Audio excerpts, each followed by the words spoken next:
ปัดจึงให้เขาพิษกันด่ากันแตกแยกกันจนขึ้นก้านขึ้นศาลเจ้าเบิ่งดูน่ะต้นตอมาจากไสก็จากครูบาพี่น้องจากครูบาฝักฝ่ายนั่นฝ่ายนี่เห็นบ่ล่ะบ่ได้เป็นธรรมเด้กินข้าวสุกกินข้าวสารเขามาทานแต่เฮ็ดให้โยมพิษกันนี่ก็บ่เอาเด้อพี่น้องเขาห้องโทรเมเกอร์ได้น่ะอันนี้แหละพี่น้องบ่แม่นข้าพเจ้าบ่มักศาสนาได้ข้าพเจ้ามักได้มาอยู่นี่ข้าพเจ้าก็พากันสร้างวัดได้มาอยู่นี่ก็ได้อยู่เมืองลาวก็พากันสร้างวัดได้สร้างวัดสร้างศาลาก่อนะวัดก่อโรงเรียนก่อโรงหมออยู่ลาวก็ได้ข้าพเจ้าบ่ได้หนีจากนี่ตั้งแต่ยังน้อยติดนิสัยสร้างวัดสร้างว่ามานี่น่ะเห็นบ่ล่ะอยู่น้ำวัดน้ำว่าอยู่น้ำวัดก็เป็นสังกะรีกวาดวัดกวาดว่าเห็นบ่ความนิยมวัดนิยมว่าแต่ถ้าว่ามีคนบ่ดีนะมีพระบ่ดีซะไปก็พาให้โยมผิดกันได้พี่น้องนี่ขอโทษเด้อครูบาทั้งหลายเด้อที่ฟังอยู่นี่นะฟังเอากินเขาแล้วยังให้เขาผิดกันอีกสันเขาไปแล้วนะย้อนตัวเองมีกิเลสหลายโพดก็คือพระมหาจันดารแหละขอเว้านี้เหตุให้โยมผิดกันยึดเอาวัดเขาไปผู้นี้เข้าวัดบ่ได้ผู้นั้นเข้าวัดได้มันเคยมีบ่พี่น้องเข้าวัดบ่ได้นะถามแน่น้อยเคยมีบ่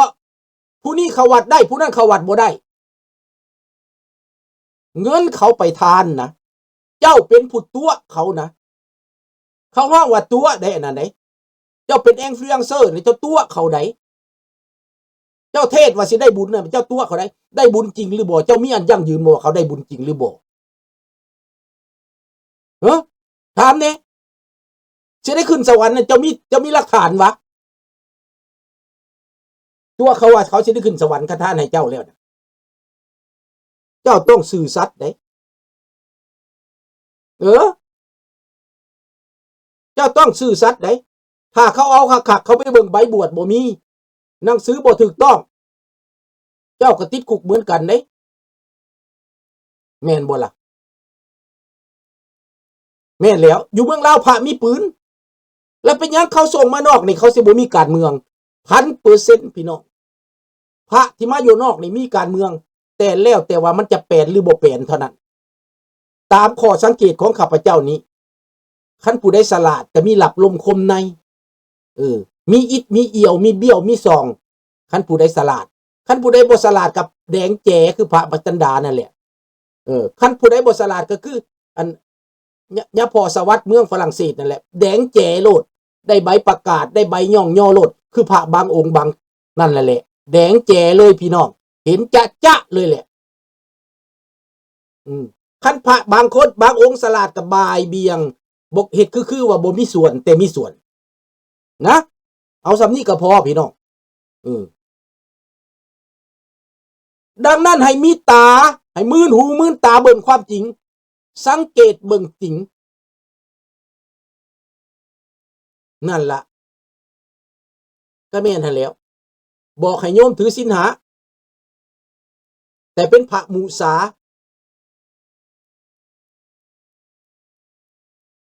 เป็นจังได๋ล่ะพระมุสาคันผ่าตัวก็เป็นผ่าดิบผ่าแดงแม่นบ่ล่ะขอโทษเด้อบ่ถูกใจก็อย่าเด้อเพราะข้าพเจ้าเห็นกับตามาหลายแล้วอายุ70ปีนี่จะมาเห็นมาหลายอย่างเด้อหากแต่เพียงแต่บ่อยากเว้าซื่อๆเด้อพวกพระสันเขาแรงนี่แฮงคักเห็นคักอันนี้นะอย่าสิว่าเด้อพี่น้องเอ้ยเห็นเบิดเกิดมา70ปีมันเห็นหลายอย่างเด้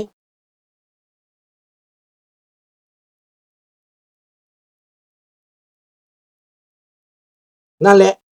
บางคนก็ย่าแหละเฮาทานไปแล้วเพิ่นเฮ็ดจังได๋ก็ย่าแหละว่าซั่นเด้ลางคน เจ้าทานให้โจรเจ้าก็สิทานบ่ข้อยถามแหน่ สมมุติว่าพระเป็นโจรพระบวชปลอม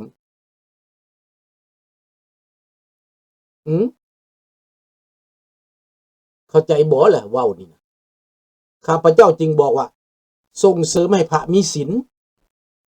ส่งเสริมให้ศาสนานี่มีความยุติธรรมและความเที่ยงธรรมเห็นบอกต่างกันไหนดังนั้นมื้อนี้โอกาสของเฮาเป็นหยังข้าพเจ้าจะกลับคืนมาใส่ประเด็นแมนท่านผู้เงินเขาอบรมมาจากศูนย์กลางและแมนอันนี้เนี่ย1,000%เพราะว่าข้าพเจ้าก็มีสายรายงานมาจากเวียงจันทน์ก่อนสิออกมาแต่ละองค์อบรมมาเบิดแต่ว่าข้าพเจ้าก็ถามได้ข้าพเจ้าถามพระแม่นแท้อบรมมาพอแต่ว่ามันก็ขึ้นกับว่าครูบาที่มานั้นมีใจเป็นธรรมบ่มีความยุติธรรมบ่มีความเที่ยงธรรมบ่จะเฮ็ดตามเขาบ่หรือเฮ็ดแบบคันสิว่ายากเพราะว่าทูตเขาติดต่อหาเบิดนี่ครูบาแต่ละองค์เขาโทรขู่เจ้าโลดถ้าเจ้าบิดเบือนไปจังหันกลับลาวบ่ได้ไปเหยียบเมืองลาวบ่ได้พระเหล่านี้ก็ย่านเสียโอกาสตัวเองเพราะความกิเลสยังมีอยู่เด้ไปบวชอยู่แต่ยังมีกิเลสอยากไปแสดงบทบาทว่าเป็นอาจารย์ใหญ่เป็นผู้มีบารมีอยู่แผ่นดินลาวไปทางใดก็มีโยมต้อนรับมีรัฐมนตรีต้อนรับก็แม่นอันนี้ก็กิเลสตัวนี้ยังมีอยู่บ่ได้แม่นพระพุทธเจ้าได้อันนี้เป็นพระนี่นะหมายก็ว่าเฮียนแบบพระพุทธเจ้าซื่อๆได้อยากเป็นได้วาดภาพอยากเป็นคนมีวาสนาอยากคนมีบารมีแล้วกลับขึ้นไปเล่านี่กับเป็นพระใหญ่ได้แล้วจึงเป็นแบบนี้พี่น้องความยุติธรรมมันจึงบ่มีความลำเอียงมันจึงเกิดขึ้นคนดีก็บ่ได้ดีคนซื่อก็บ่ได้ซื่อคนซื่อกลายเป็นคนขี้ตาสั่งกลายเป็นคนผิดคนอสป้อย่อนั้นอสออมซ่อมนั้นลูกแข่งเรียกขาอันนั้นเป็นคนดีใจเป็นมารก็อย่าขอแต่อสเห็นบ่ล่ะแต่ข้าพเจ้านี่บ่อสเด้อเทวดามาก็บ่เคยอสข้าพเจ้านี่บ่เฮ็ดนำเจ้าบ่เคยอสบอกเท่านั้นแหละถึงเว้าดีนำก็บ่แม่นอสข้าพเจ้ายืนอยู่ในหลักการผิดก็ว่าผิดถูกก็ว่าถูกแม่นก็ว่าแม่นบ่แม่นก็ว่าบ่แม่นนี่แหละจุดยืนของข้าพเจ้าเป็นแบบนี้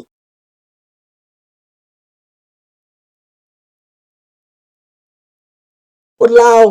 บ่เป็นเสรีหลานบ่ไปอยู่ดอกลุงคันลาวบ่เป็นเสรีหลานบ่ไปอยู่ดอกอันนั้นแม่นต้องมีเสรีภาพแล้วไผคือกันนั่นแหล้วดังนั้นโอกาสนี้เป็นอย่างลุงจังเว้าเรื่องราชวงศ์ให้เข้าใจไว้ว่าราชวงศ์นี้เป็นตัวแทนพวกเขาที่ว่าเขาจะเว้าเขาก็เว้านำราชวงศ์เว้านำเขาห้องว่า representative ของพวกเขาน่ะเบิดกลุ่มการเมืองเบิดนักต่อสู้ทั้งหลายนี้แม่นราชวงศ์ที่จะเว้าแทนเฮาได้ที่อเมริกาเขาสิเว้านำได้ตัวอย่างเพิ่นมาอเมริกาเจ้าหน้าที่อเมริกาก็เว้านำเพิ่นมาแคนาดาเจ้าหน้าที่แคนาดาก็เว้านำเขารอคอยตั้งแต่ว่ามวลชนนั้นสนับสนุนเพิ่นแล้วบ่ที่เขาจะให้เฮากลับคืนเป็นประชาธิปไตยหั่นนะที่โลกเขาจะสนับสนุนน่ะนะแบบเดียวกับอันน่ะเจ้าปาลาวีของอิหร่านนี่นะเดี๋ยวนี้ปรากฏชัดขึ้นมาแล้วโดนัลด์ทรัมป์ก็เว้านำปาลาวีโดยตรงแล้วเดี๋ยวนี้นะนั่นแหละลุงเป็นมาตั้งแต่เกิดเรื่องแนวนี้นะถ้าแนวผิดลุงบ่เอาสิเอายังให้ก็บ่เอาคันมันผิดนั่นน่ะลุงบ่เอาลุงบ่รับสินบนแบบผิดๆได้สมมุติเขาบอกว่าควายหลักควายมาสมมุติเด้อข้าพเจ้าสมมุติให้พักทานฟังเด้อนิสัยใจคอของลุงเด้อเขาหลักควายมาเขาหลักควายคนมาข่อยสิปั่นซีนมาให้เจ้ากินเจ้าอย่าปากเด้อให้เจ้าปิดปากไว้ข่อยหลักควายมาข่อยฆ่าควายเขาและข่อยสิให้เจ้าเครื่องในไตตับซีนเนื้อให้เจ้าจัก3โล2โล กระดูกพร้อมให้เจ้าไปกินครอบครัวเจ้าให้เจ้ามิดปิดปากพอเจ้าเห็นข่อยแล้วข่อยเอาให้เจ้าข้าพเจ้าบ่เอาได้บ่รับบ่เอาข้าพเจ้าบ่เอาเด็ดขาดนี่คือความตัดสินใจของข้าพเจ้าเป็นแนวนี้คันว่าแนวมันผิดแล้วข้าพเจ้าบ่เอาเงินคือกันเขาไปหลักเก็บเงินคนได้นี่เจ้าเห็นแล้วเจ้าเอาน้ำข่อยเด้อเจ้าเอาเด้ออย่าบอกเจ้าของเขาเด้อข่อยสิปันให้เจ้าจักเล็กจักหน่อยสำหรับลุงเลยบ่เอาเด็ดขาดเลยบ่เอาแม่นเรื่องนี้ลุงบ่มีไผมาบอกดอกมันตั้งแต่ในใจเกิดตั้งแต่เกิดมาบ่เคยเป็นแนวนั้นบ่หลักมกยกห่อบ่เอาของไผ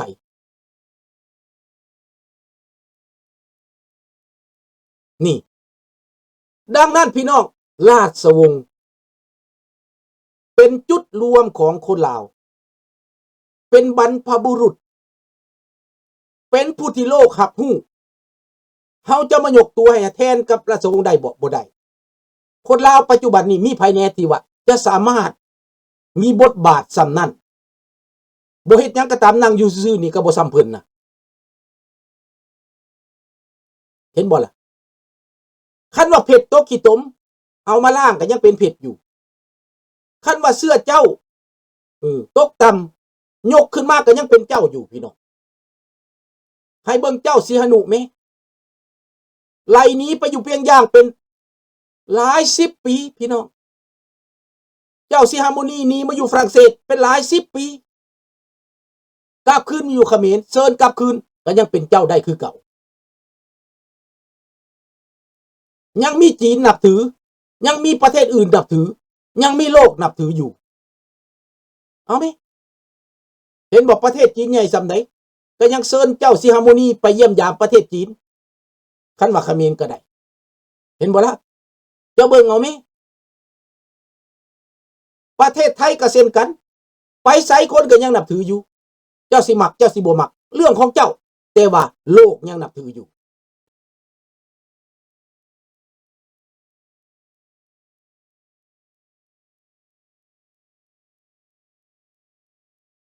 นี่แหละพี่น้อง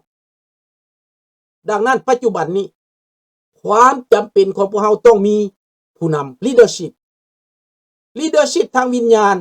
leadership ทางจิตใจleadership ทางบุคลากร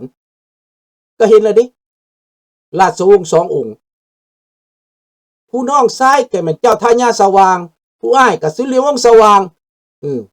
คันเพิ่นได้ยินข้าพเจ้านี่นะเพิ่นสินอนนิ่งดูดายกับเรื่องของเพิ่นแต่ว่าเพิ่นเห็นเจ้าอิหร่านมีบทบาทแล้วดิสามารถปลุกระดมประชาชนได้ทั่วโลกเจ้าปาลวีห้องขึ้นมานี่โลกติ่งเลยปากขึ้นมาบาทเดียว10 ปี20 ปีบ่ปากแต่ปากบาทเดียวมีความสำคัญโลดติดต่อประสานงานไว้แล้วเห็นบ่ล่ะก็หวังว่าทั้งเพิ่นก็สิเห็นแหละติทางประเทศฝรั่งเศสทางประเทศแคนาดาทางราชวงศ์เจ้าสุริวงศ์เจ้าทายาก็สิเห็นแล้วบทบาทของเจ้าปาลวี70 ปีที่เขาทำลายไปนั้นยังมีความสามารถยังมีความสำคัญ